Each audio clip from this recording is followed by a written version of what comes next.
All right, everybody, welcome back to the Planet Film Network. Welcome back to another episode of PFN Live. I'm one of your hosts, Sean Monk. I'm your other host, TJ Cornwell, and tonight we'll be talking about House of the Dragons review for episode 5 that came out Sunday night, as well as some other topics. I believe the Andor embargo is also up, so we'll be reacting to some of those reviews as well. The first 4 episodes. First 4 episodes for 4 critics came out, Gotcha. and then the first 3 episodes dropped tonight. Gotcha. So yeah. Before we get into that, have you been watching anything that you want to talk about? I personally, just real quick, I haven't watched like anything.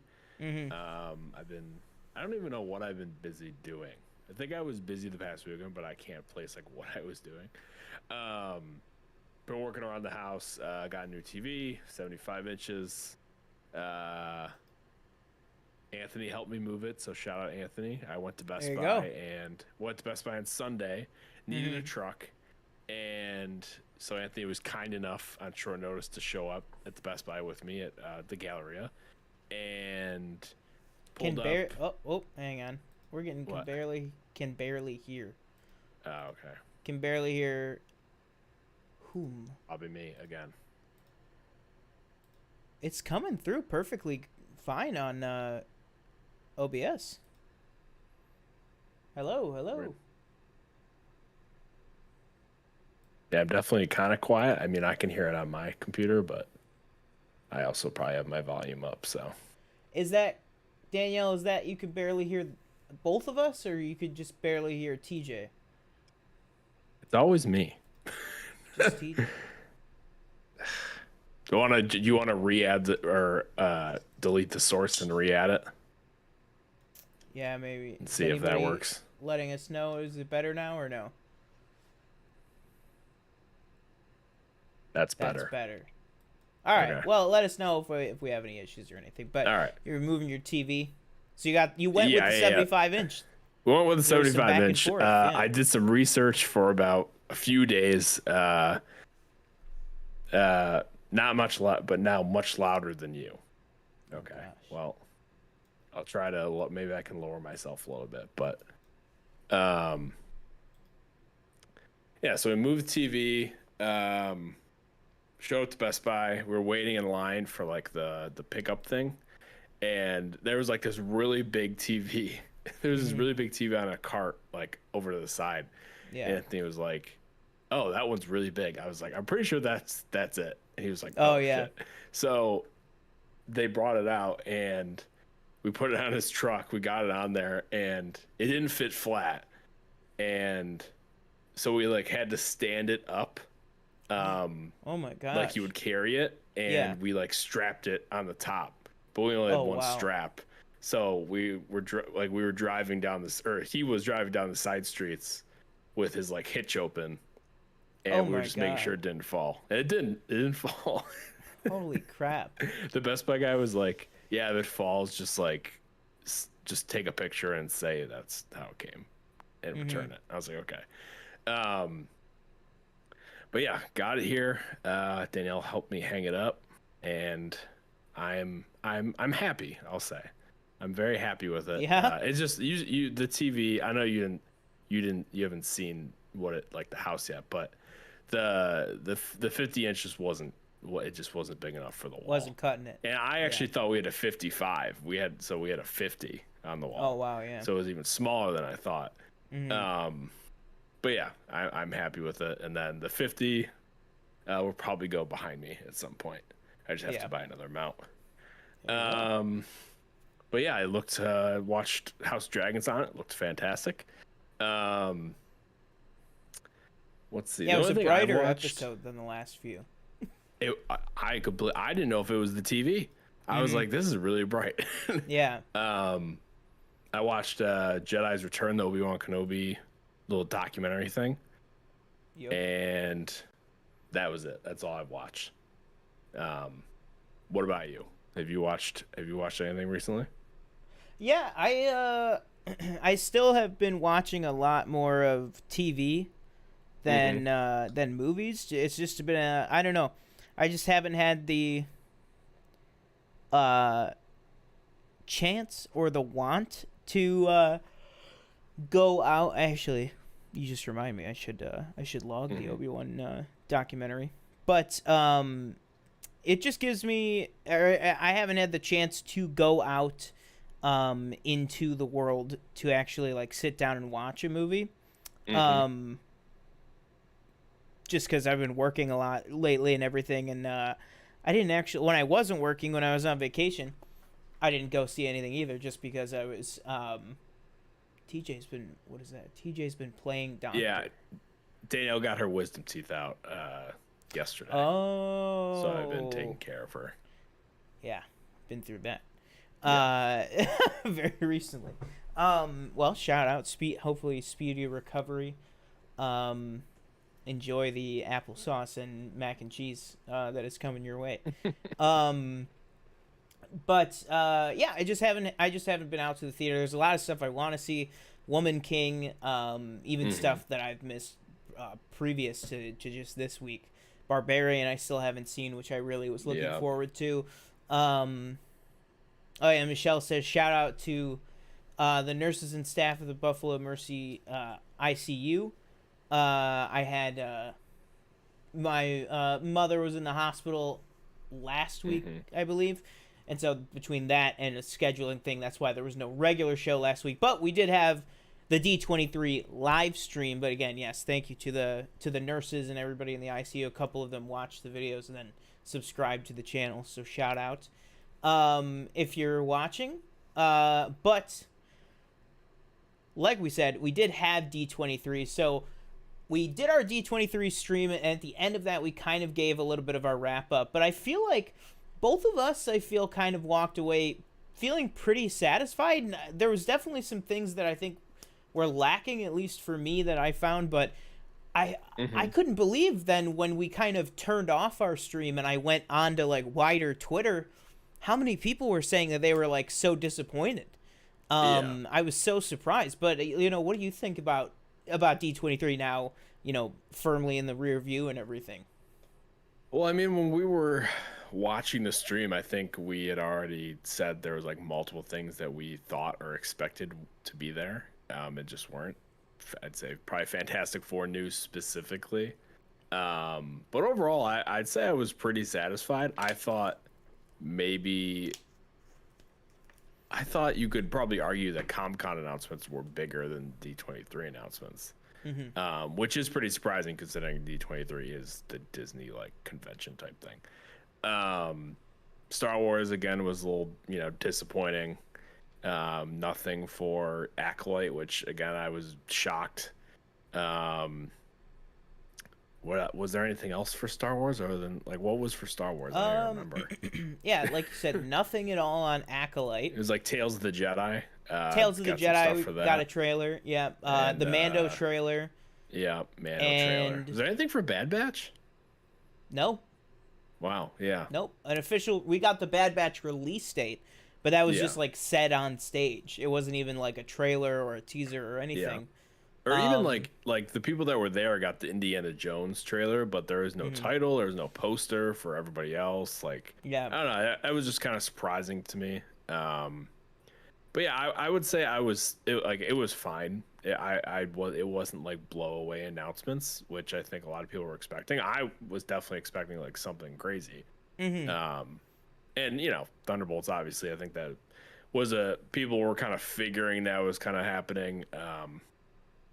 And there was obviously the announcement of who's going to be in it, which is another bigger thing. But yeah, overall, it was good, but I don't think it lived up to like what the announcements they had like a month or two prior. Yeah, I agree. I would agree with that. I think honestly, and Danielle said in the chat, how about that High School Musical D23 news? Yeah, absolutely. I like that a lot of the High School Musical cast is going to be coming back for the season 4 of High School Musical, the series, which I think is interesting and everything. I'd have to guess. I know they didn't announce this, but I'd have to guess probably that the fourth season's probably gonna be the last one. That's that they're probably gonna bring in everybody, all the cameos that they can. Especially considering I'm pretty sure I think both Vanessa Hudgens and Zac Efron were like both at that school very recently. Yeah. Uh-huh. So I wouldn't be surprised if they're kind of up to something to give that show a nice send off. I'll watch if they're like in the whole season. I'll watch season, but if they're only in like an episode, I'll watch Yeah, they're probably only gonna be like in an episode. Yeah, that would be crazy money if they were gonna get Zac Efron in for like more than one. Mm-hmm. That would be nuts. But yeah, like but I agree with the High School Musical stuff. I think the Little Mermaid trailer, the Disenchanted trailer, I think surprisingly for me, some of the biggest, maybe not biggest wins, but some of the most exciting stuff for me did actually end up being just outside of the Lucasfilm Marvel panel. Whether it was Disenchanted or High School Musical or the big one, The Little Mermaid. I thought like that trailer blew up. Obviously, it was fantastic. But yeah, I think it was just kind of a surprising D23. We got some things that I didn't think we were gonna get, and then like we said, we did get a lot of stuff that we assumed were in the bag, like Fantastic Four casting, stuff like that just didn't. It just wasn't even addressed at all. Also, like the Ahsoka casting with Ezra Bridger. Like none of that was announced at all. But then there were other things that did come out that I that like that Werewolf by Night trailer. We knew that was one of the things of Werewolf by Night being announced, probably getting a trailer, but then what the trailer was, with the black and white and the vibe and stuff, like all that, none of that was known. So I think that's very interesting. But yeah. Let's talk House of the Dragon right up top. And then we can get into some Andor discussion and everything. But I do want to give a nice big conversation to House of the Dragon. So just what do you want to talk about with House of the Dragon? Up for anything. Let us know. Right now, we're probably going to keep it a little non-spoilery. Just for like the most recent episode, but then we will definitely be talking about the most recent episode, just so anybody who's watching that hasn't seen it yet knows. But yeah, where are you at with the show? I mean, again, it's just Game of Thrones. Like it's the same vibe every episode as the original series. When I was at your house on, was that Friday or Saturday when we were watching those few episodes? It just felt the exact same. One thing I will say about this, it looked absolutely amazing. And like you said, it was really bright, and I was like, I don't know if that's because you know how when you take a TV out of the box, it's usually got that like Best Buy or whatever kind of setting where it's like everything's supposed to pop, so it makes it makes it more, you want to buy it more. And I was like, is it just like, if I just not adjusted the settings, maybe that it's just really popping? But if you said the same thing, that I'm, that it really just was that, it just really looked that good. So that was all great. I thought the endings, the last 20 minutes or so had the same amount of tension as any of the other episodes from Game of Thrones. They have those classic episodes like, Red Wedding episode, Battle of the Bastards, anything like that. I thought 100%, they really did a great job of building up that tension. And I'm sad to see Millie Alec and Emily Carey go. Obviously the next episode they're going to start with the older versions of them. But I'll say bravo for those 5 episodes. They did an amazing job. And I'm just excited for the rest of the season. How many episodes are there? 9 or 10? 10. So we have 5 more. Yep. So we're literally right at the midpoint of the season. But yeah, I mean, man, I cannot get over this yawn. It's just gonna live with me for this entire YouTube run. For me, I just keep loving this show so much. It's just, it's just going so like deep into the characters. Like it is just consistently diving just deeper and deeper into everybody's motivation, everybody's relationships, everybody's everything. I think a big reason that I think Rings of Power for me just was not just did not coalesce. Which, you know, I've heard from people that episode 4 now has continued to be on the good path. There's some nice epic Middle Earth moments, so I might be diving back in. You know, we're at the midpoint of that season, so I'll give it another go, like I've said before. But just that initial watch, for me, it just was so surface level and just felt so much like, I don't know if it's just that the characters didn't feel real, or they just felt, the characters in that show just kind of felt like they were like just floating in and out or above the story. Whereas in House of the Dragon, who the characters are and how they interact with each other is the story. You know what I mean? Like that is what we're watching. We are watching for the intrigue and everything. And yes, dragons show up, and yes, there has been, you know, some great action. But really, we've now had 2 episodes in a row that have been almost completely absent of action. And they have been 2 of the best episodes I think we've ever gotten in the Game of Thrones universe. Without a doubt. And like you said, right now, I'm rewatching the original Game of Thrones again. And I say that not just in terms of House of the Dragon. I think it has been some of the best episodes in the entire universe. Definitely the best Game of Thrones we've gotten, you know, in the past 4 years. You know, since the second to last season of Game of Thrones. But like you said, Millie Alcock, Emily Carey, I don't think enough can be said about them at all. With how good they were for the younger actors. We've talked about this before. There is, there's definitely some people online that are upset about the jump in actresses there. But where are you at with that? You know, did you watch? First of all, I know I ask you this every week. Did you watch the preview for next week? I did. I didn't really know what was going on, so I kind of.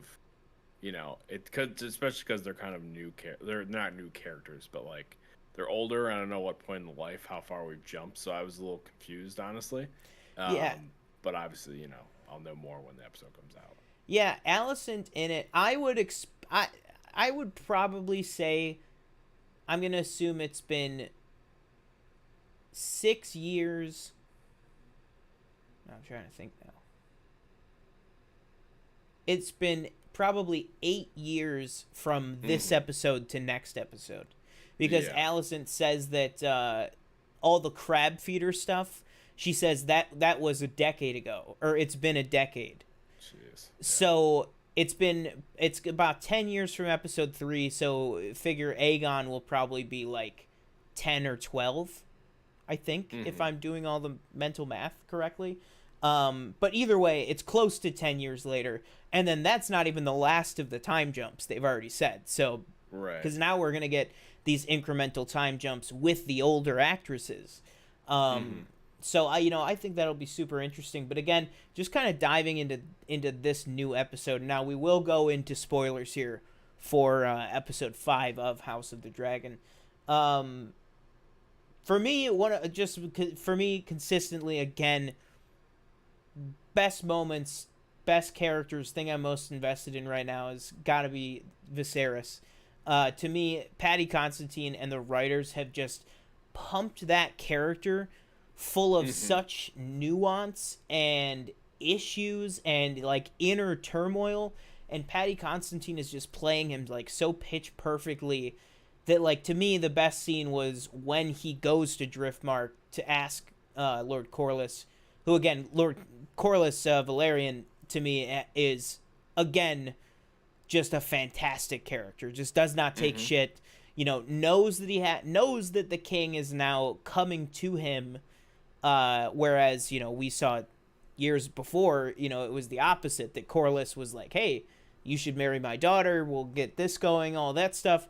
And then that rejection. Now Viserys is basically coming to him, begging for, his son to marry Rhaenyra and everything.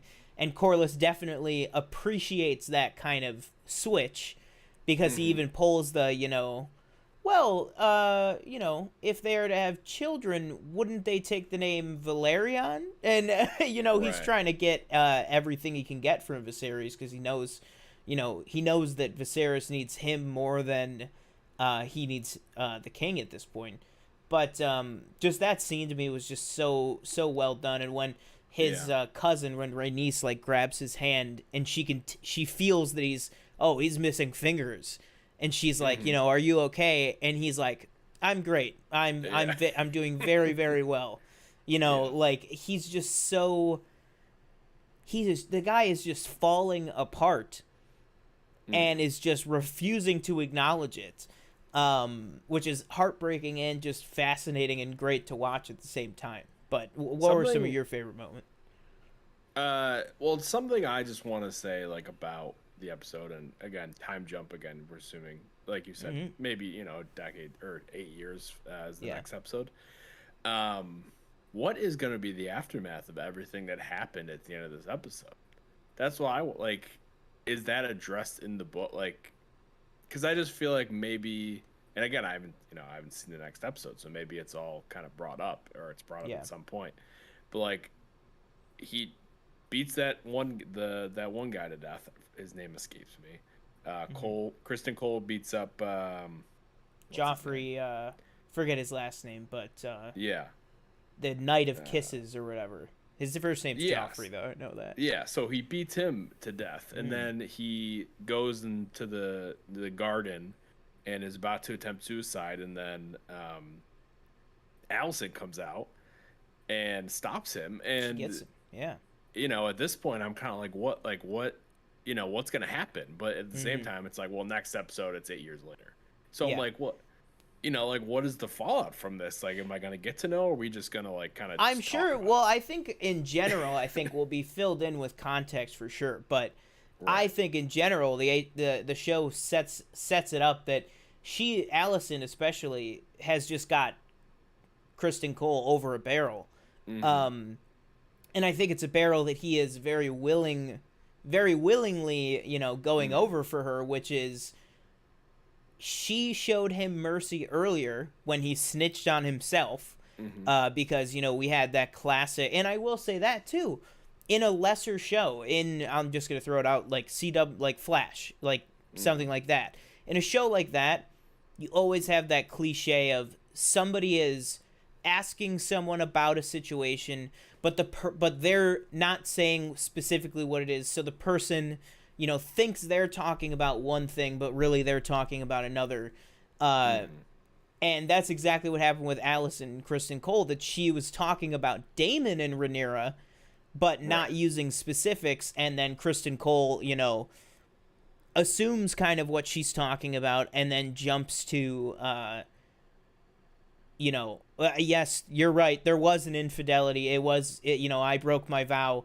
He snitches on himself, even though Alicent knew nothing about it. And he says, be kind, have mercy, just give me a quick death. He's ready to die right there. Alicent says, no, that's okay, just go. So she spares him and shows mercy there, and then he's going to do the act himself. And then again, Alicent steps in and stops him. So, I think we're definitely going to see Kristen Cole joining, Team Alicent, Team Green. Especially, just like you said, what were one of my favorite moments. I think one of my favorite moments of the episode was when they're on the boat and Kristen Cole is basically asking, like, can we just, like, run away together and everything? And basically, Rhaenyra's like, I'm going to marry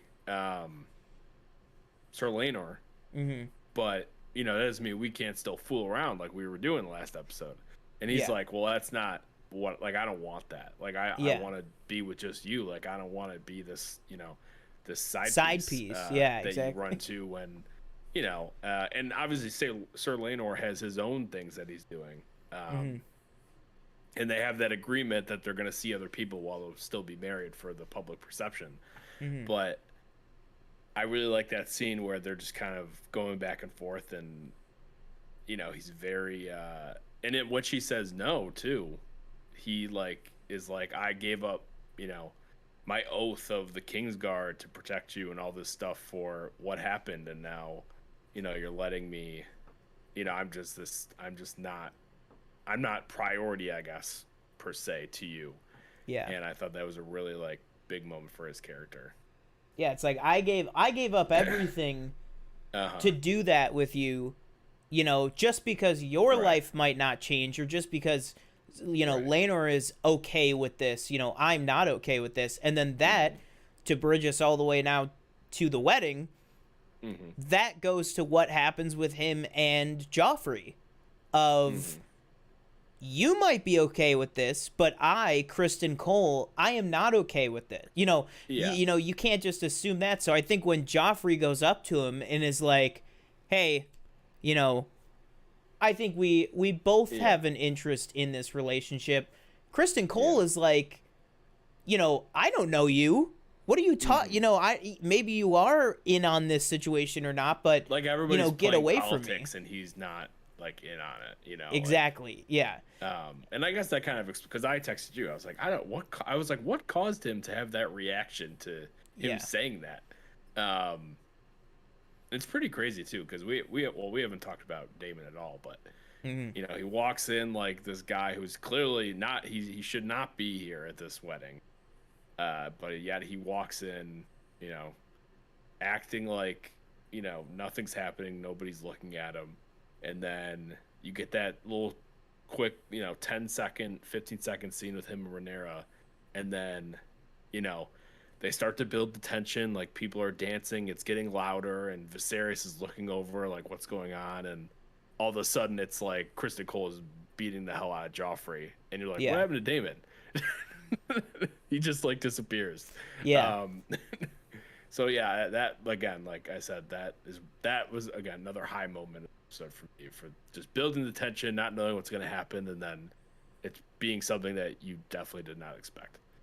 100%. Yeah, I really I heard Christian Harloff described it as, because I was saying it just felt like a powder keg, but he said it was like somebody turned on the gas on the stove and just kept pumping more and more gas into the room, and you were just waiting for somebody to strike the match. You were just waiting for it all to go off. Did you ever see, or if anyone in chat knows, did you ever see the Phantom of the Opera movie? No, I've never seen that.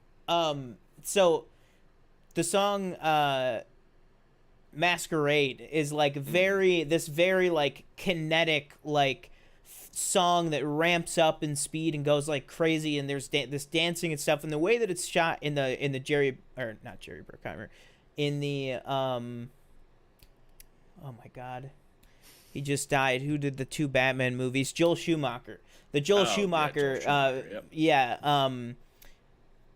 did I ever see it? There you go. But it reminded me of that scene from Phantom of the Opera, that it was just the dancing, and like you said, the music kept getting louder. It was like, as a viewer, the show was giving you sensory overload, that it was just cranking everything up to 11, and there's just it literally was there was just this buildup of energy, and you're just waiting for something to snap. And then I love too that it was purposefully, you didn't see what happened right away. You're on Viserys. You're with him watching them, and then all of a sudden you hear the sound of a knife coming out and screaming, and you're in his confusion because just like you said, what the hell caused that?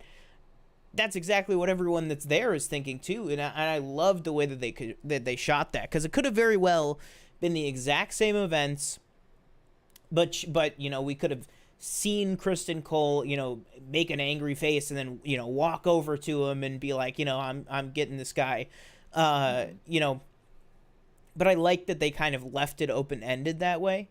But I do think at the end of the day, I do think it was just that Kristen Cole just he had already thought that he was going to die anyways, so I think he just thought, I got nothing else to lose. This guy just insulted Rhaenyra, who I'm supposed to protect. I'm still pissed at her.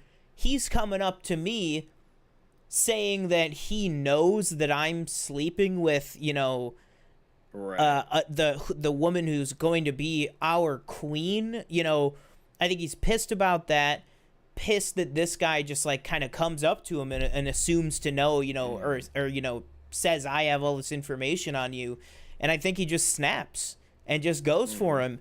I think it'll be interesting. One thing that we didn't get to see is what is going to be Corlys and Rhaenys's, reaction, because Criston Cole did, when he was beating up Joffrey, he did smack Laenor pretty good. He smacked him and, kind of threw him off.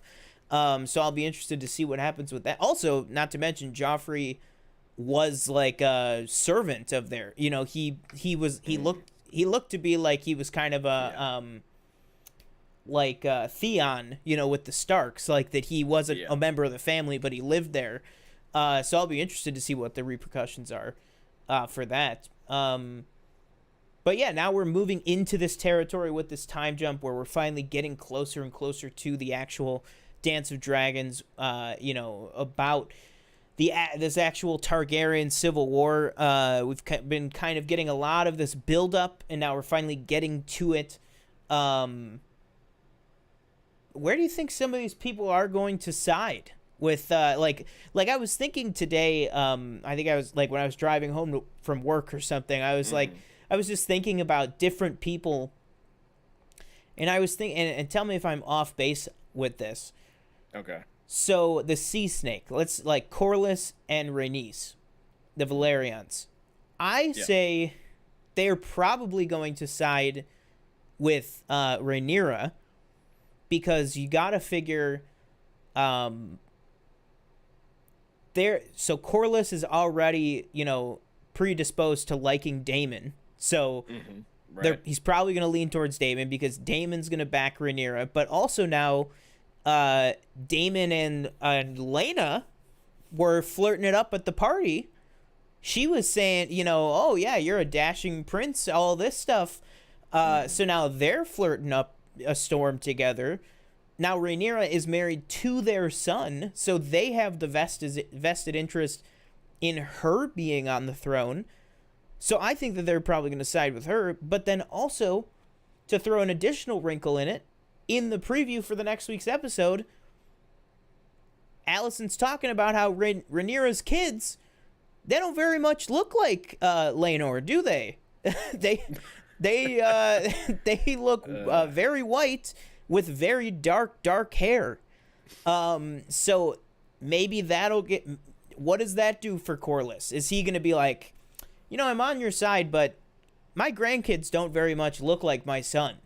And then that, kind of goes into the whole throne or power question. Is like, well, if it's not actually, my grandchild or anything, how does that power like transfer over? You know what I mean? Exactly. Yeah. 'Cause he was just focused on the last names. What happens if they're not even his?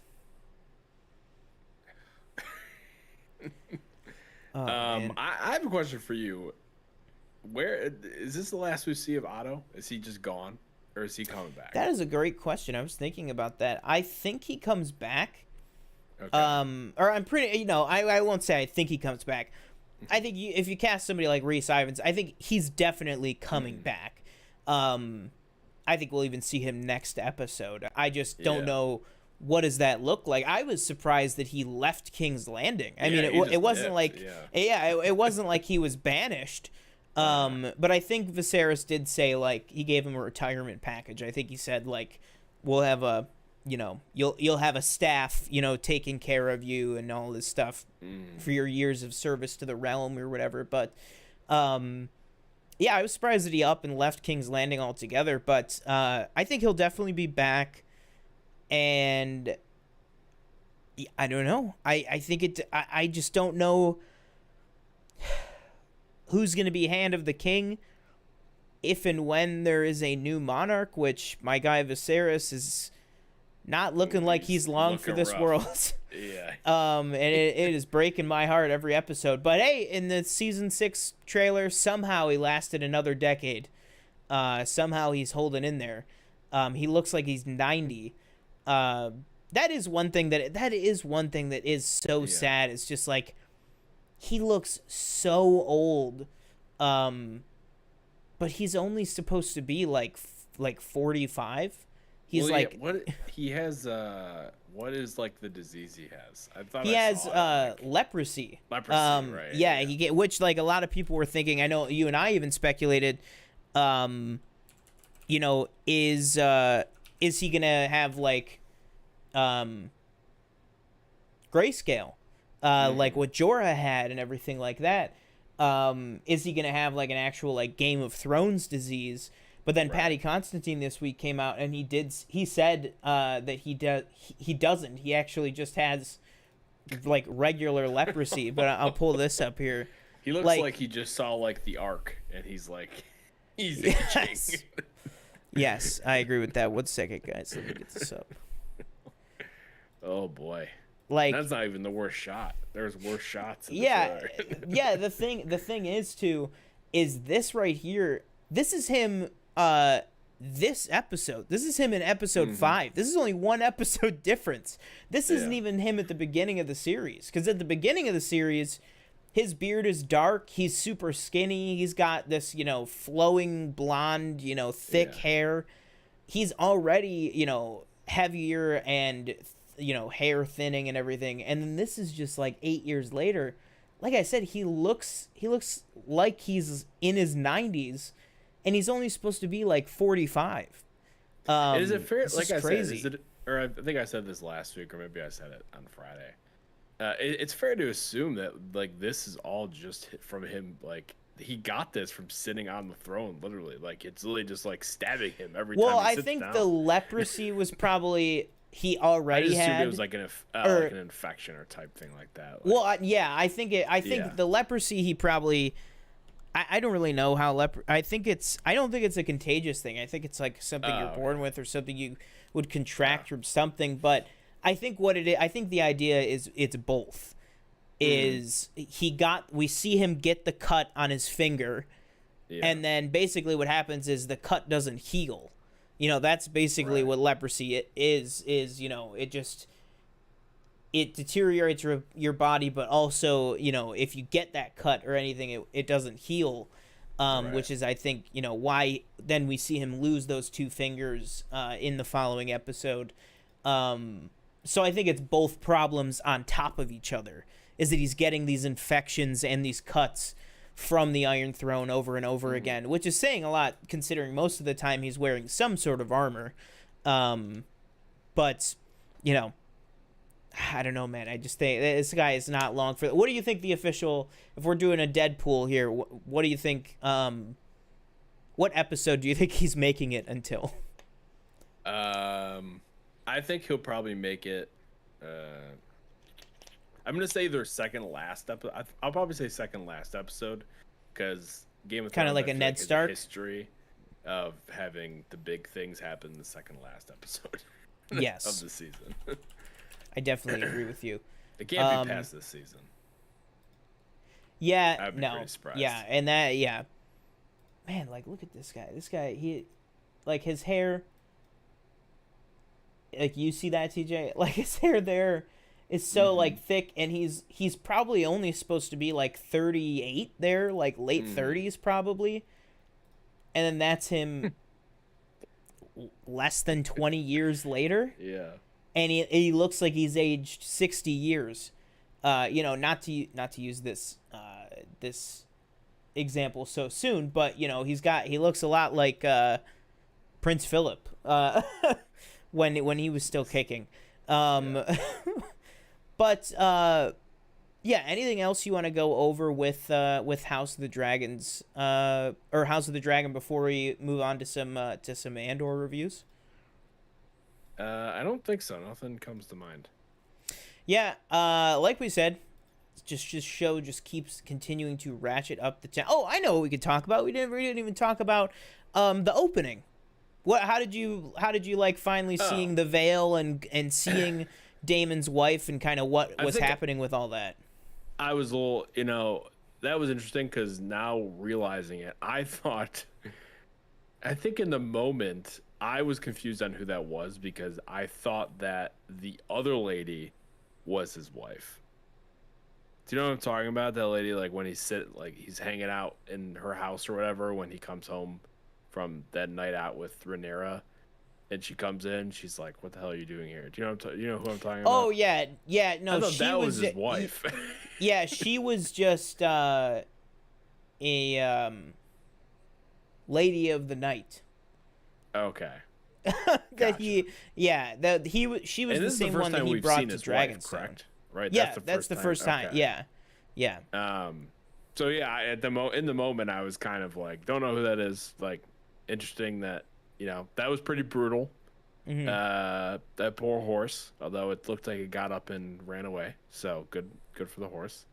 But yeah, that was a brutal end to a character that we didn't really know much, but Daemon always referred to her as he really did not like being married to her, and it was just clearly a political kind of thing or something like that, and there was really no love between the two or anything. Yeah.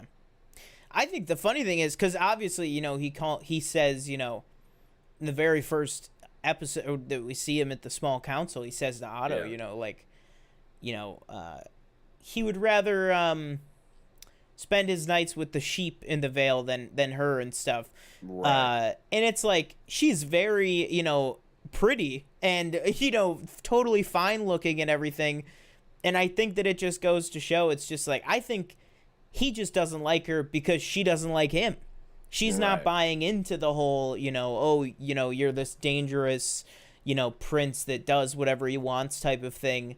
She's not buying the Daemon shtick, if you will. And I love too that he was just gonna let her go and just let her, die, on the side of the road there. But then she gets in that last jab of like, I knew you couldn't finish, and then he grabs the rock and just.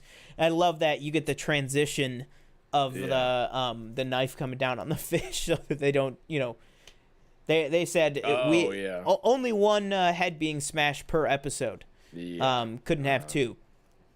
But I thought that was a fantastic thing. And then that kind of going to who's going to take whose side, that'll probably mean that the Vale sides with Alicent, because the Vale is not gonna side with who Daemon is siding with. You know what I mean? They're gonna be pissed, I think. Now, just real quick to try and connect characters and who is where. 100%. Lysa Arryn from Game of Thrones. You know what I'm talking about? She's from the Vale, correct? Correct. Yes. Okay. Just so when he says when he said to what's his name, Royce, the guy who came to the wedding, his wife's cousin, when he was like, and I loved this too, because not only does getting rid of his wife free him up to marry Rhaenyra or marry someone, he not only does it give him that, but interesting. Yeah, no, me and Lady Royce, we never had kids. So who does her inheritance go to? Oh, I guess it'd just go to her husband. He worked out both things. And so when he says to him, I guess you and I'll just have to meet in the Vale and go to Lady Jane, that's Jane Arryn. So that's then John Arryn's probably great grandmother or something. Gotcha. Okay. So that there is Arryn, the House of Arryn or whatever is who runs the Vale. The Vale. Yeah. Gotcha. Okay. And as we saw in the Battle of the Bastards, the Vale is not to be fucked with. The Vale is very powerful. They got a lot of soldiers. They saved Jon Snow's ass. That's what people don't tell you about that famous Game of Thrones clip where he's standing down on everybody. 5 seconds after that, 3,000 soldiers from the Vale come and bail him out.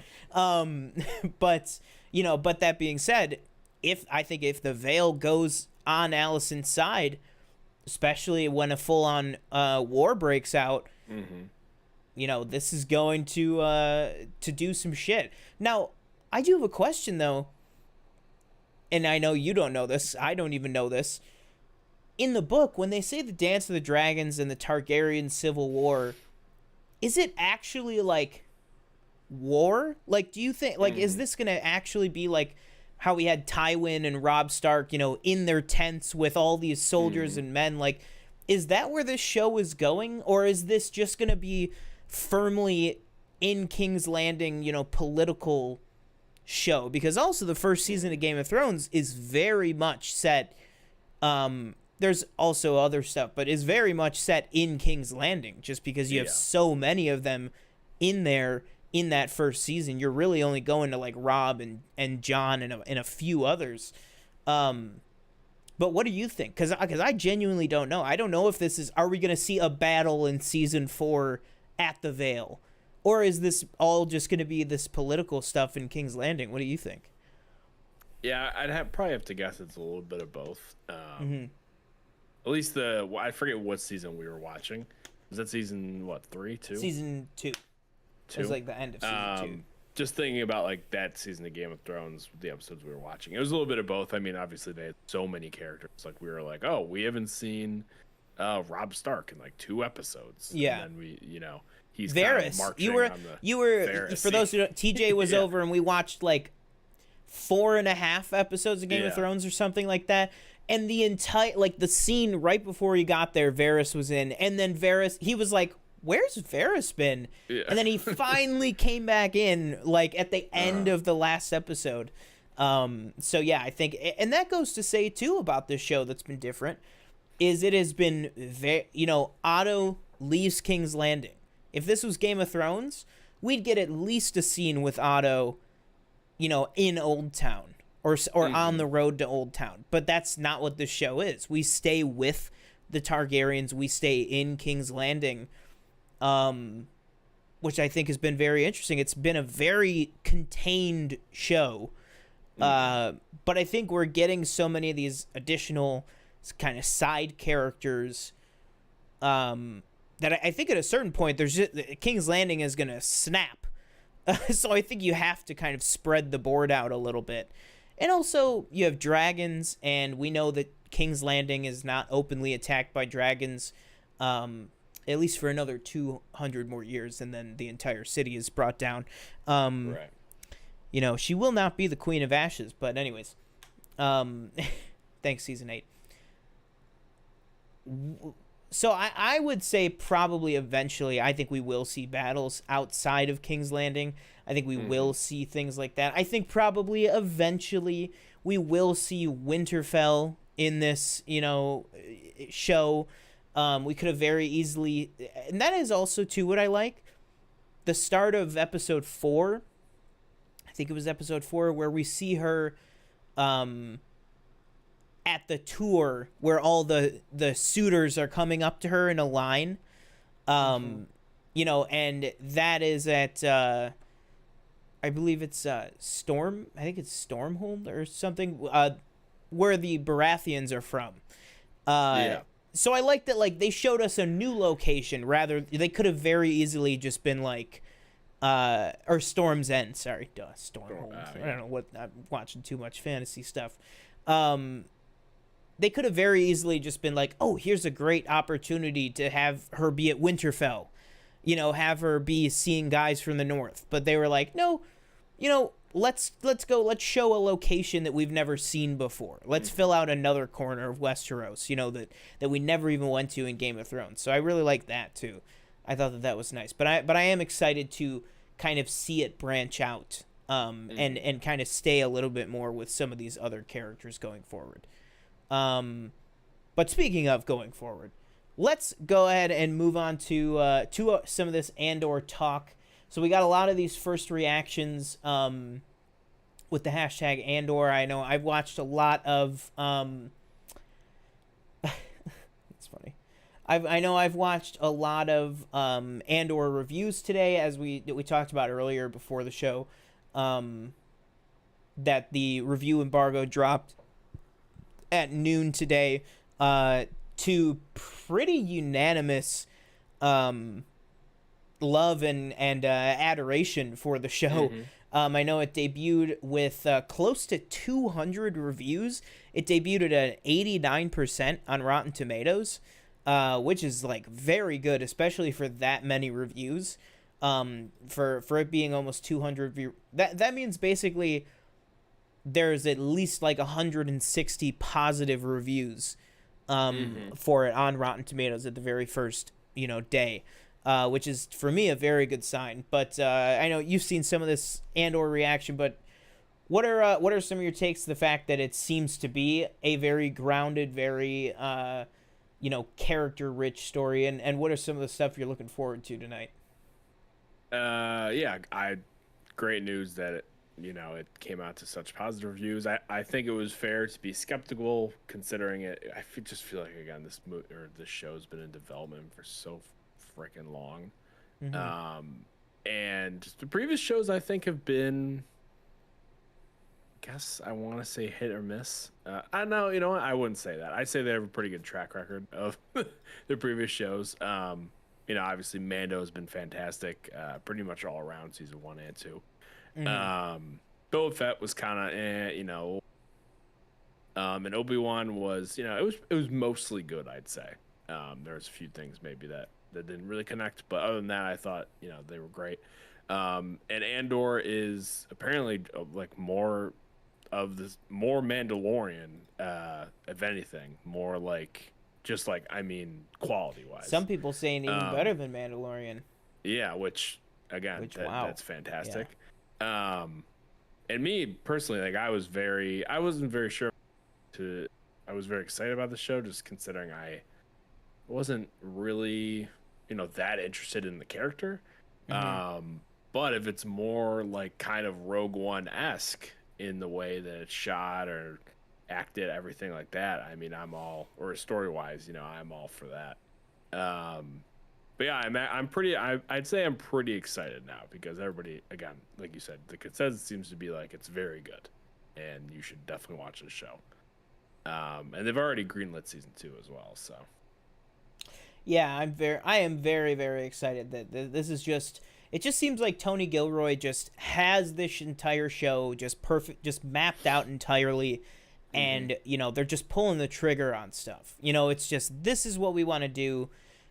It's some people you might think,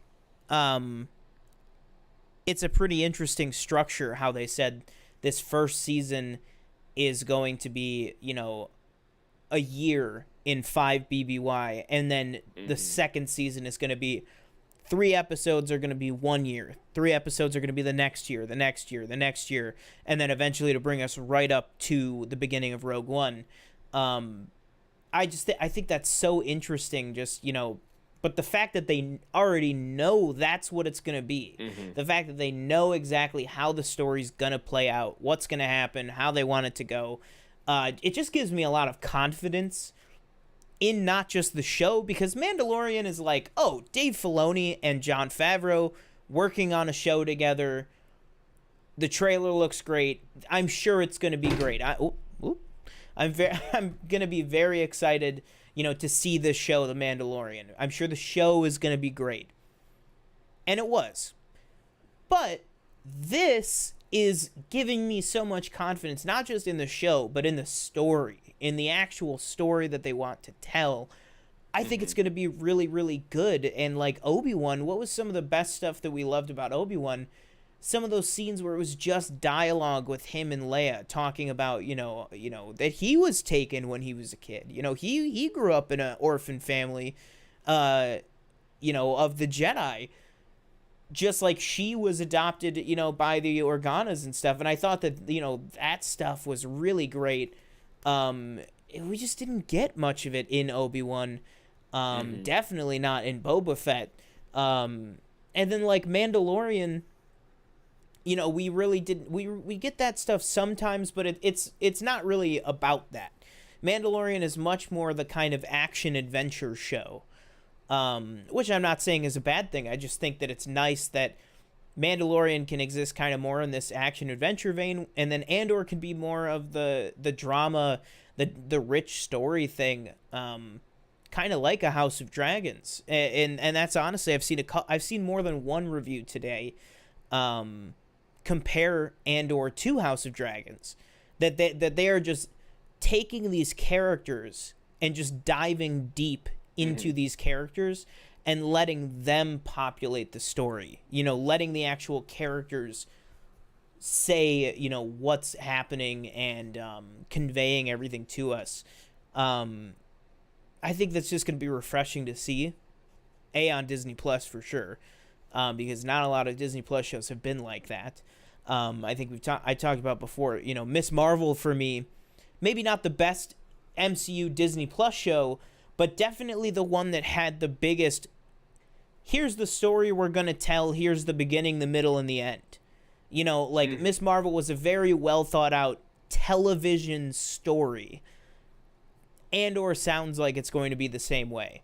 And I'm really looking forward to that. But what do you think? What do you think about this whole, a lot of people have come out to, and, some people like your Grace Randolphs and stuff went on these rants about how, there's not enough Easter eggs, or, it's boring because there's not a lot of Star Wars, references and things like that. What do you think of that? Do you think that it's something that they should stay away from, or do you think it's just good to let this story breathe? What are just some of your thoughts on whatever with Andor? No, something I think that Star Wars struggles with usually,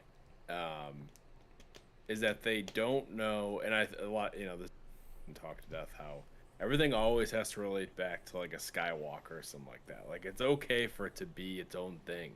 It's a really big universe. And I think you're seeing that kind of too, just for example, to bring it back to House of Dragons. House of Dragons does it in a way where it's that family name or whatever, and obviously it's too early in that timeline for them to talk about anybody relevant in Game of Thrones. But they do a good job of just kind of oh yeah, that's a Lannister, and that's all you get. It's not they don't go too far deep into it, and maybe they will with the time jumps, who knows. But that's something I think that Star Wars needs to do a better job at, just in general, is just expanding the universe. It doesn't have to be everything related to a Skywalker. Not everybody has to be related to anybody either. Yes. Cassian Andor can have his own story and be his own character. He doesn't have to be related to this person that we saw in episode 7, or any other show or something like that. And I think this show is going to do that, and they're building it off of. Granted, he was in Rogue One, obviously, and Rogue One, in my opinion, is probably the best non-mainline Star Wars story, and I would say it's probably better maybe than I'd take Rogue One over Rise of Skywalker, and I think it's really nice that they're building on a character that a lot of people were interested in, and just doing it with the same style again as they did in Rogue. Yeah. I 100%. I think I'm very excited to see that style. I know you, me, a lot of people are like, this is what Star Wars should freaking look like. Not saying that Obi-Wan didn't look great, not saying that Mando doesn't look great, but it's just, there's something about that. I don't know what they did, but I'll call it the Rogue One 70s filter. You know what I mean? That there's just something about Rogue One that just, it feels a little grainier or something, that Andor has that same look to it. And I just think it just looks so great, just stylistically. And that I am literally just talking about the actual look of the footage, let alone the actual, costumes and stuff, which again, I think just look incredible in this. Andor with his little, his little duster, his long little, Western trench coat, that I'm sure if Cobb Vanth saw, he would challenge Andor to a duel for it. But I just love in the way that everything looks. Even that first initial teaser poster being kind of like the wanted poster. It was just refreshing that it was, it wasn't just, character's face, character's Fett name. Sitting on a throne. Exactly, yeah. But yeah, and that's saying a lot because that was one of the better Boba Fett posters. But yeah, either way, if you could see some of these, Yeah. I'll read one. I'll go through some of these social media reactions and reviews that are coming out here. Actually, I don't know what I'm doing. Let me just cut out the middleman here and just go right to Rotten Tomatoes. Rotten Tomatoes, I just went on. You couldn't like read. There was none posted. Maybe Really? that was just my thing being weird. Let me But see. I couldn't like read anybody. I saw like one person, and that was it. But maybe I was clicking the wrong thing. Because they really want you to get rid of that ad block. I know. Whatever. All right. Gosh. Oh my lord. Man. These computer companies. What can I tell you? There we go. Are you happy now? Gosh. Yeah, but see how you can't Oh, click look like at anywhere? oh. What the hell? 87 And if you go reviews. if you click on that, it only shows him. Nestor Banacor. What the hell? Where are all the reviews? See other season. What the hell? Yeah, That's I don't very know. interesting. Anyways, well, let's start out here. If you want to, I'll read one and then I'll pull up another one for you to read, just because I don't know why my freaking voice is going. This is from John Roca at the Outlaw Nation. Some Star Wars shows might get pissed at me, but if I see any, oh wait, hang on. Oh, hang on. This is not. This is. Yeah, that was not more his of a review. statement. Yeah, that was more of a His statement. That review's wasn't down his there a review. little bit.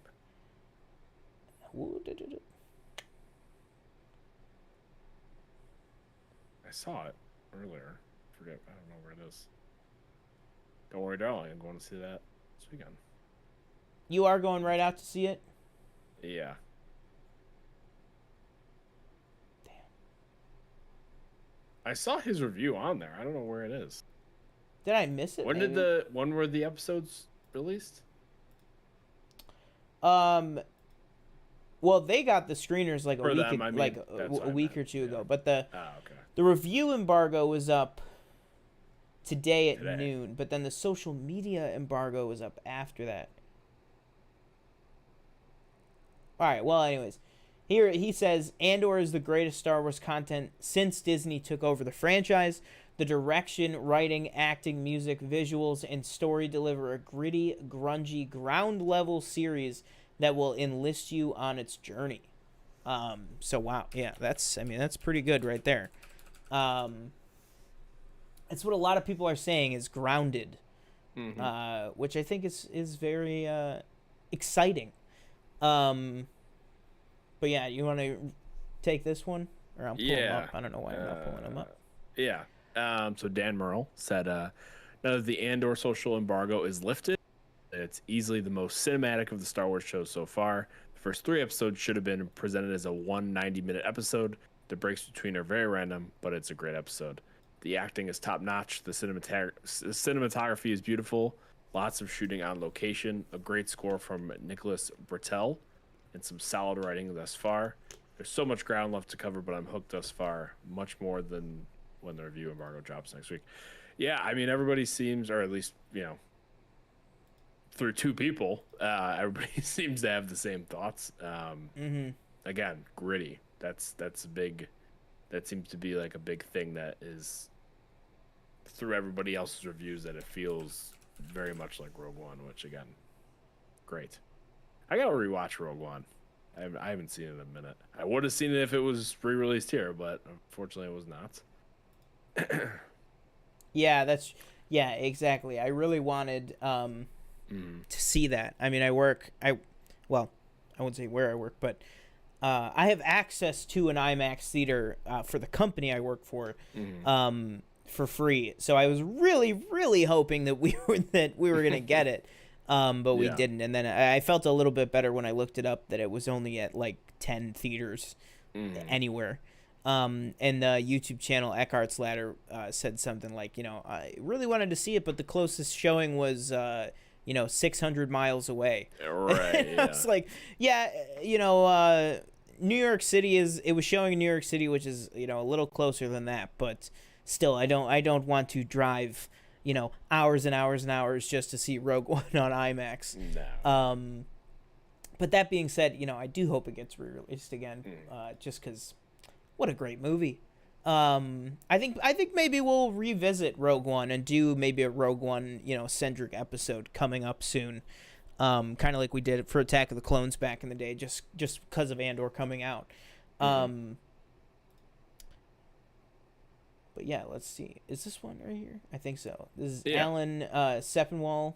Despite some okay, so this one might be a little bit more of a negative one. So this is Alan Sepinwall with Rolling Stone magazine here. Despite some promising ideas, Andor suffers from two big flaws. One, it's very frustrating, formless. It's a very frustrating, formless example of people treating a TV season as a long movie. And two, it fails to make a convincing argument for Cassian Andor needing an origin story. Now, that's something interesting that Dan kind of mentioned real quick in his review, that it seems like the episodes kind of stop at random points. And he just kind of made that point as well, where it's like, why isn't this just longer?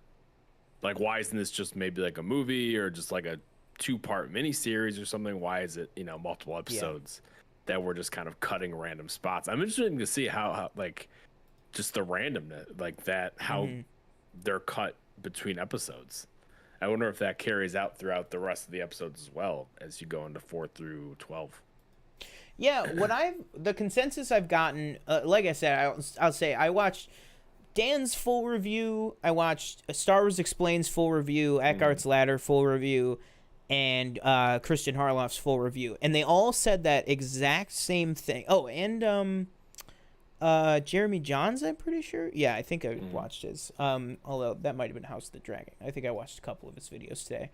Skid's a little screwy, but I watched at least 4 or 5 full reviews, like 10-15 minute reviews on the first 4 episodes, and they all say that exact same thing,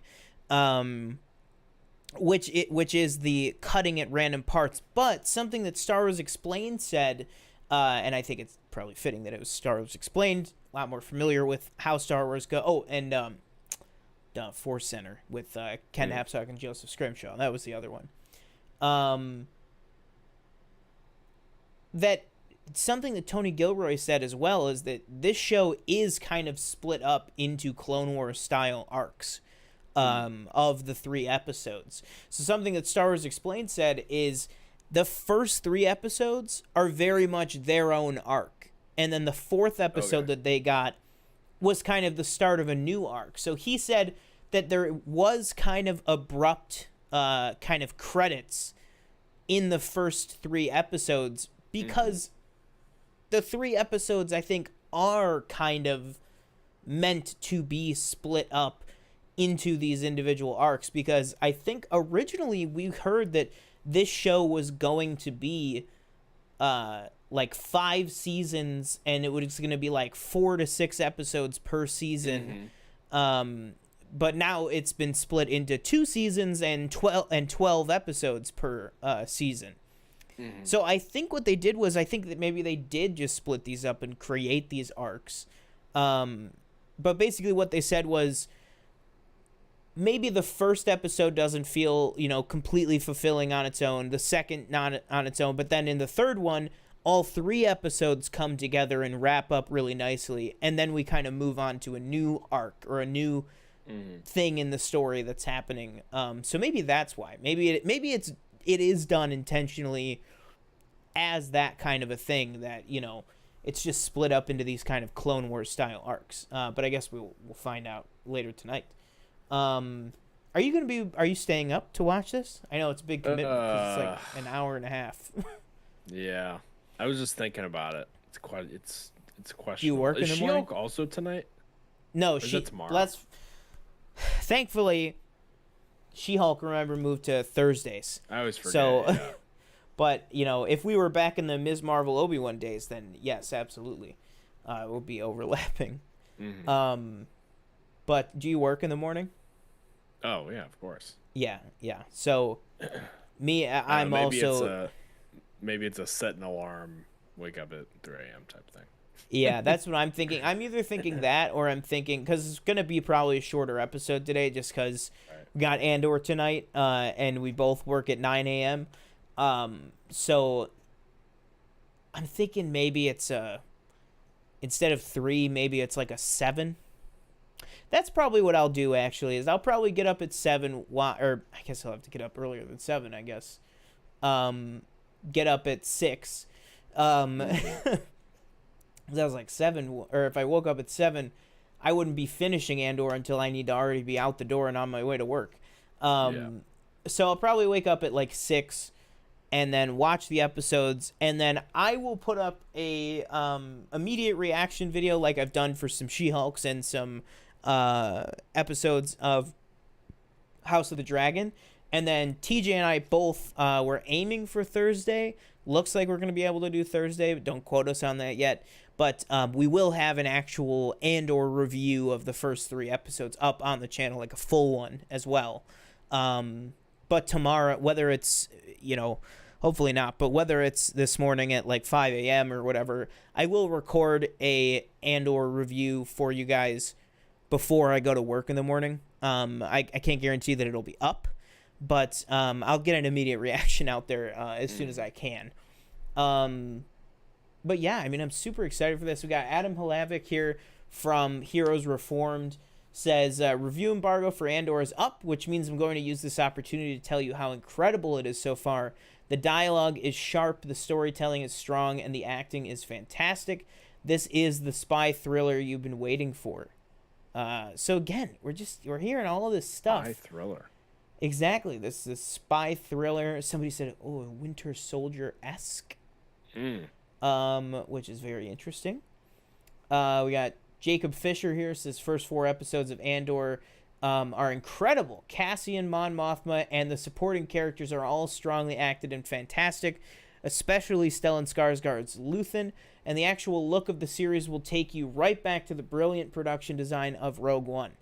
All fantastic stuff. I've also heard that Stellan Skarsgård, as good as Diego Luna is in this show, a lot of people have said that Stellan Skarsgård is stealing this show already, which just, sounds great. Which I know is very cool to have an actor like Stellan Skarsgård finally joining Star Wars as it is. Let's see. Oh yeah, there we go. So to kind of follow this up and go into what we were talking about, when review embargo was still on for Andor, I remember seeing a tweet that Disney doesn't have a show like House of the Dragon or Rings of Power. Andor is that. A perfect blend of high fantasy scale and fantastic human writing. Damn. Wow. I'm super excited for this. Where would you say you're at? Like, if you on an anticipation level? Probably like an 8. Yeah. I'd say. And where would you say you were? I'm not gonna force you into a when, but 3 or 4. like a 3 or a 4. Yeah. Yeah. Yeah, I think it really, for me, it was probably when Obi-Wan was, once Obi-Wan ended, was probably when my anticipation for this went up. Just because I think that all of us as a fandom, not to lump everybody together, but I just think that Star Wars fans, and particularly, Star Wars fans that value Star Wars and everything. I know there's a lot of other types of Star Wars fans that are really, bad spokespeople for the fandom. So not counting those people, but just really need something different, something that's and I'm not saying this just because everybody says it, but like just something that isn't Tatooine. You know what I mean? And I don't have any problem going to Tatooine. I'm not one of these people that's like, can't we just get off of here? Right. Star Wars since its beginning has been Tatooine and Skywalkers. So like I'm not really surprised that we keep going back to it. And we will go back again in Mandalorian. It was already in that trailer, so woohoo. But again, no Tatooine in this show, no Jedi, no Skywalkers. It's just going to be a very refreshing, kind of like people have been saying, kind of like a Winter Soldier kind of spy thriller, giving us a deeper look at the Empire and a deeper look kind of at the Rebellion. I just think it's going to be so cool. Damn. This is going to be a good weekend. We got Andor, we got She-Hulk, we got Rings of Power, and then we also got, just on the movie side, we got Don't Worry Darling and the Avatar re-release too. 100%. Yeah, we got and House of the Dragon on Sunday again. Every week the House of the Dragon episode just like sneaks up on me, and I have no idea why, because I know it's every Sunday. It sucks too, because like I do want to watch it, but when it comes out at like 9, I'm watching football, and depending on the game, like either I really want to watch the game because I'm not a big record the game, go watch back. Like I really don't care. I don't care that much, so I'd rather watch it like when it's on. So every so often, like I'll be like, I just gotta wait till like tomorrow, the next day. But yeah. Yeah, I think that like for me, because there's also these numbers out there. I guess we'll move off of the Andor specific talk and then kind of wrap up.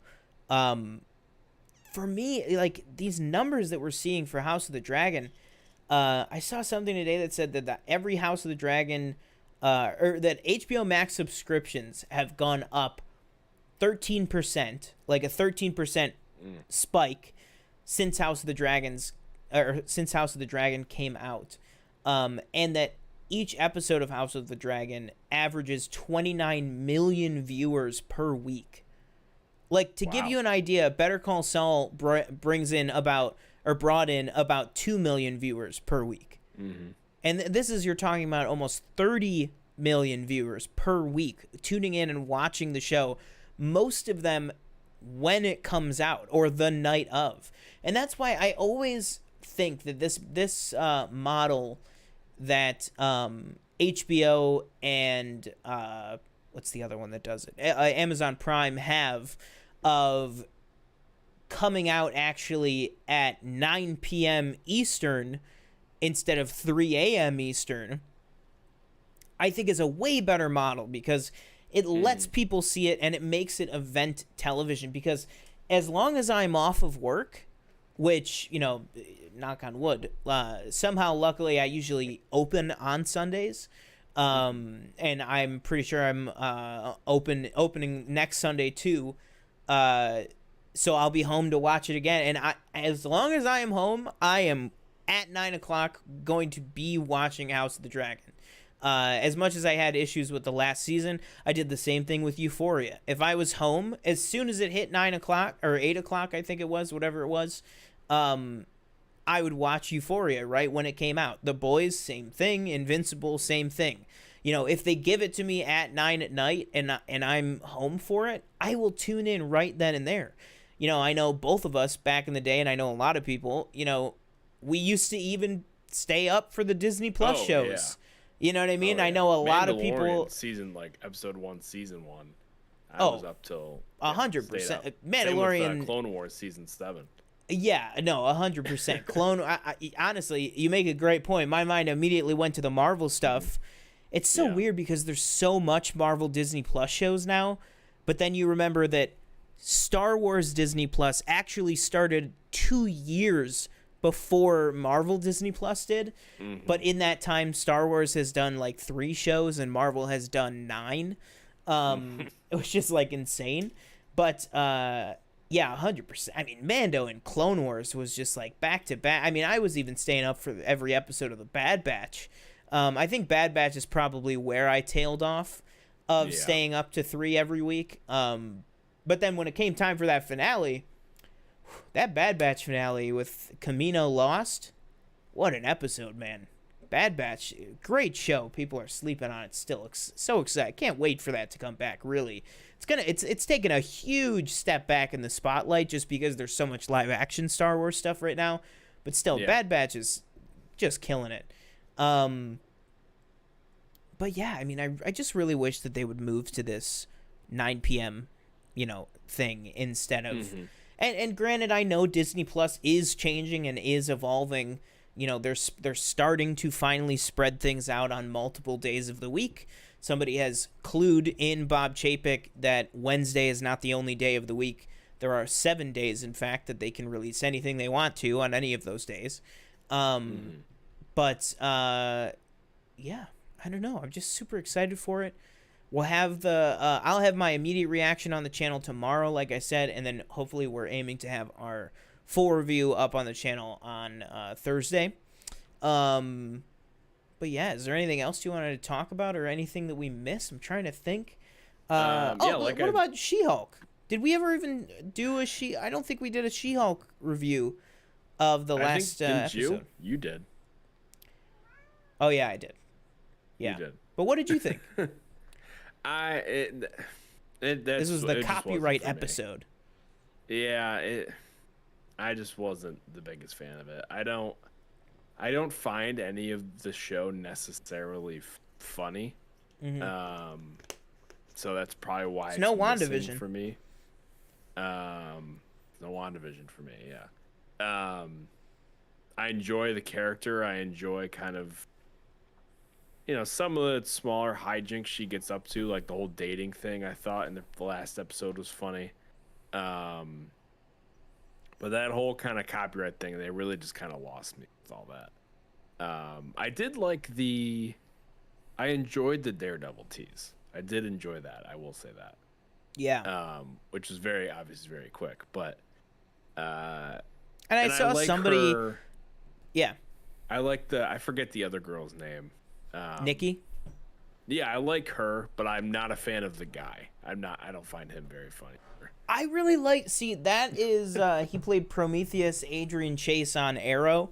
Josh Segura. He's a really good actor. And I really liked him in the what was it, episode 3, I think, where he was dealing with like the kind of douchey guy. Yeah. I liked him in that episode. This one, oh boy. I am with you. Over the top. And it's not the it's whole not them, Avengers it's just the Avengers writing, thing. Yeah, it's just the writing.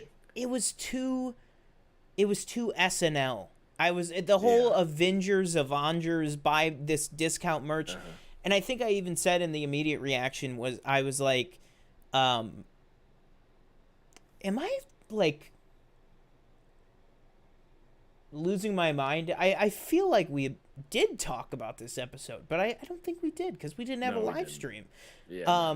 Maybe it was just you and me talking on our own. That must have been what it was. I'm just like I was like getting deja vu for this conversation, but I realized it was off camera. I didn't need.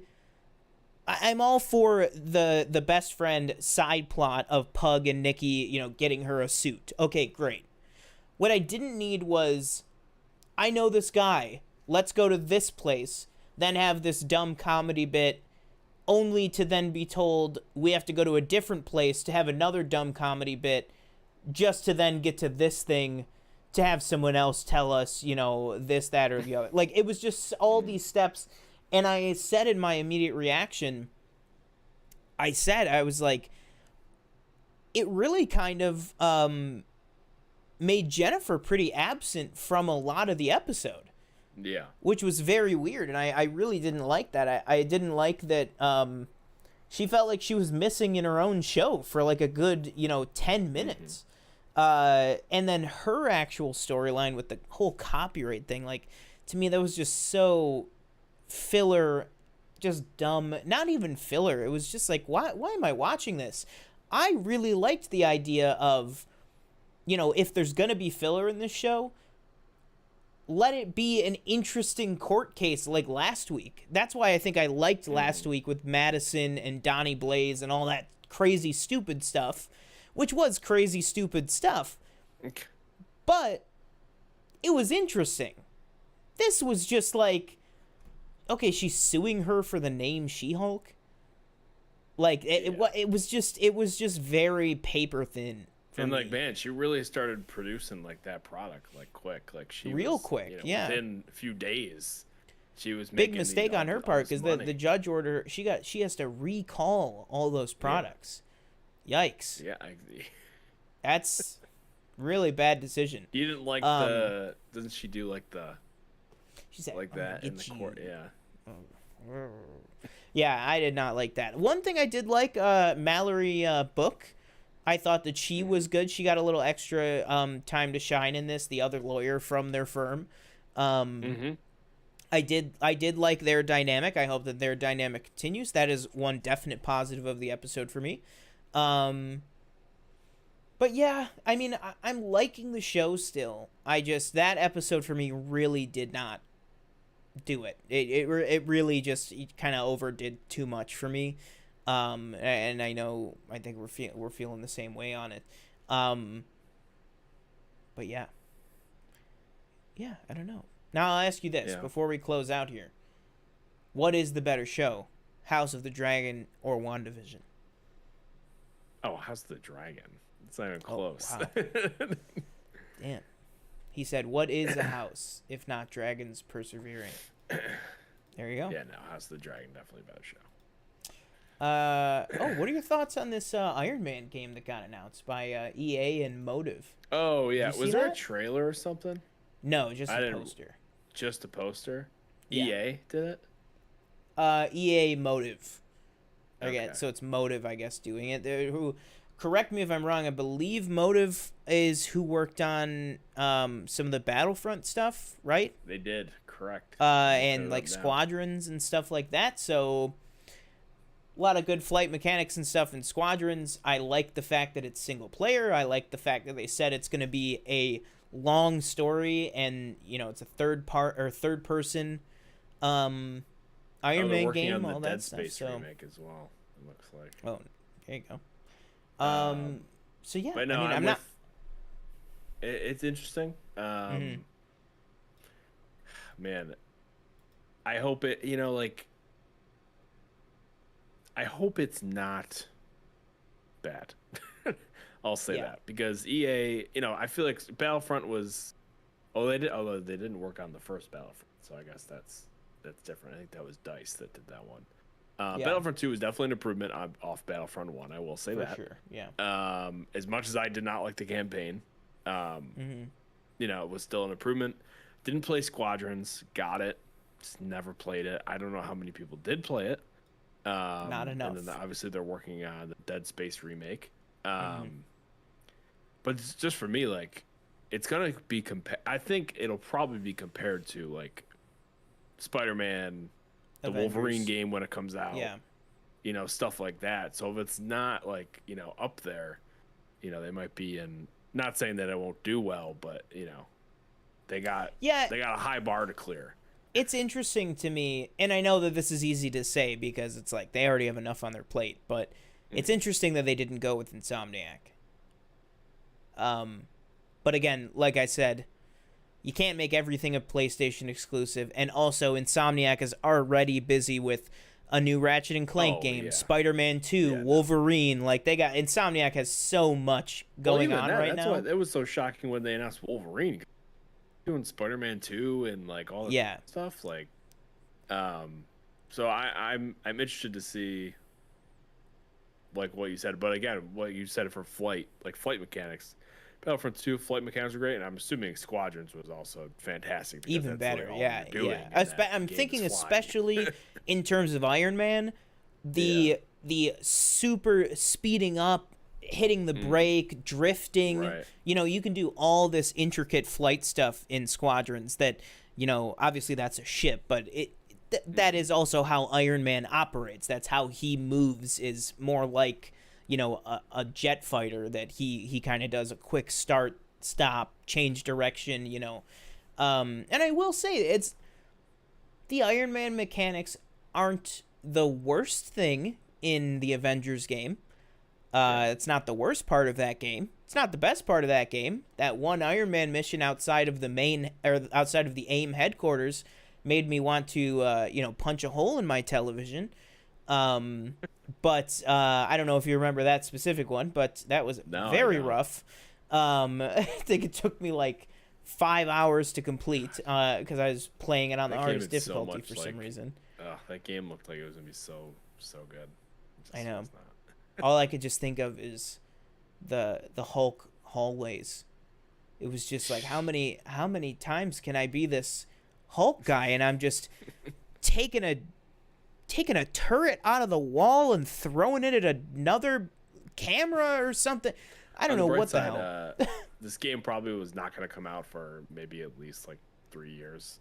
So yeah, at that point, they'll have some stuff to, learn from maybe what worked Spider-Man or Wolverine, what didn't, and improve on some of that stuff. And but no, it's pretty exciting.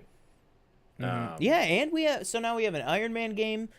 We have Spider-Man 2, a Wolverine game, an Iron Man game, a Captain America Black Panther game, all in development.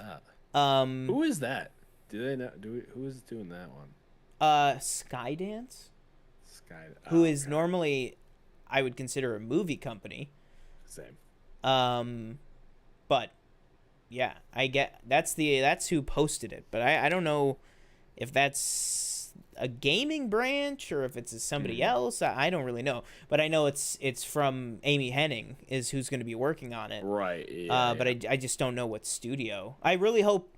Oh man, I just had a bad thought. What if that Captain America Black Panther game, what if it's just like Star Wars Eclipse, where they just like put that trailer out and don't actually have a game? Mm-hmm. You remember? Also, what the hell happened to that Star Wars Eclipse? Remember, you know what I mean? You tell me it was like a job posting, basically. No, it was 100%. But I mean, like, if they're not gonna make that story in something else. Like, holy crap! Whatever the hell you were talking about in there with those, Voldemort-looking guys with the black eyes, give me that as a Disney Plus show. What's that about? I'll take it. So far, it seems like all Skydance has done as far as games goes is VR-based things, I believe. Oof. Okay. They did a Walking Dead VR game and Archangel, which I don't know what that is, but so they haven't really done much. So yeah, we'll see what they do with us. Oof. Well, at least it's in development. But yeah, I mean, it seems like for a while DC was really dominating the video games. So now Marvel, I think, is starting to make a little bit more of a comeback, which is cool. Means great stuff for us. I got right in front of me. Gotham Knights not out yet. I know, yeah. Gotham Knights, Suicide Squad, all that stuff is still delayed, which is crazy to me. I think Gotham Knights is next month, though. To be fair. Yeah, that is true. But Suicide Squad is next year. Yeah, and then we got Hogwarts Legacy is coming out this Christmas, I think it is, holiday season. So like we got a lot of gaming stuff coming up. And God of War November. New right? God of War is November. I watched a TikTok that was like the God of War lore explained in 3 minutes. Oh, no way. I don't know what the hell. I didn't even know that Kratos was a man. I thought he was a god. I thought that's what he was. I thought that he was a god, and then they were like, he was just a normal guy with a twin that all this stuff. I was like, I watched one of those videos on YouTube a while ago. It was like half an hour or something. Like, I know more than I ever have about that universe now, thanks to that TikTok, but I was like, a twin, and then he prays to Ares, and then Ares shows up and puts him in shackles or something. I was like, what the hell is going on here? But either way, a lot of cool stuff coming up. Video games, movies, TV, comics, animated stuff, all this stuff. We got an Invincible update that apparently, in terms of the voice work, they've already finished all of Season 2 and are already working on Season 3, which is very cool. Believe it or not, the Boys Season 4, they said that they're already halfway through the season. which is insane. The Flash has already started filming for its final season, so we got a lot of stuff. There is so much stuff brewing, and I will guarantee you guys, I will be watching the final season of The Flash. I'm not going to go back and get caught up on what I've missed, because I know enough of it. But because it's only going to be 9 episodes, I will be watching that season of The Flash. Probably doing just the immediate reactions on the on the channel, probably, just because since it does come out at 9 p.m., I can just watch it and then just throw it up on the channel right after. But yeah, we got a lot of stuff coming. Again, like we said, make sure to go ahead and follow us at the official PFN over on Twitter, Instagram, and TikTok. Gosh, I feel like I'm retreading the same stuff. Andor stuff, we'll have the immediate reaction up in the morning. Review tomorrow. House of the Dragon review, probably. Don't Worry, Darling review, probably. I'm probably not going to be able to see it right away. So if you want to just record one, I can probably do something. Maybe an Avatar, kind of, just because I have never seen it in the theater. I didn't oh see yeah, it definitely either. throw it up there. So yeah. I'll definitely probably do that one too. Yeah. Maybe Don't Worry, Darling. You could record this way. And then maybe Avatar, we could make it a short, because we have been doing TikToks, Instagram Reels, YouTube Shorts, all that stuff. All that short form stuff that the algorithm just loves. But yeah, House of the Dragon reviews are going to keep coming. She-Hulk reviews are going to keep coming. So we got a lot of stuff going on. We'll update you next week with if I've dived back into Rings of Power or not. A lot of stuff coming down the pike and everything like that for the entire rest of the year. So make sure you guys go ahead and subscribe, hit the notification bell to make sure you never miss an upload. That'll do it for me. I have been one of your hosts, Sean Monk. And I was your other host, TJ Cornwell. Thank you for watching. As Sean said, please hit the subscribe button. We're always posting new content on here, as well as TikTok, Twitter, for news, movie posters, etc., as well as Instagram. And we will see you next time. Boom.